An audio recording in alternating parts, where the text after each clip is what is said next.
Hop, mana eko inkubatorimiz ham deyarli ishlayapti. Bunisi ishlayapti, bunisi o'chdi. Buni inkubatsiya tugadi. Buni уже o'chirib yig'ishtiryapmiz. Bunisi ishlayapti mana. Bunga 2 kun qoldi. Endi kimlardir savol bo'lishi mumkin, o'zi bu inkubatorlarda jo'ja chiqadimi, bo'lyaptimi? Xudo xolasa, mana natijasi. Mana jo'jalarimiz. Mana jo'jalar. Bu yerda уже 20 kunlik bo'lib qoldi bular. Mana bular ham 25 kunlik bo'ldi. Mana bular ochdi уже. Orqasidan mana bular chiqdi. Mana yangi jo'jalar.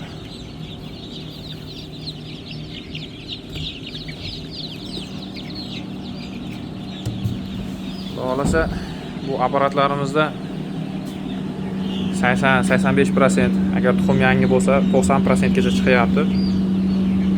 Mana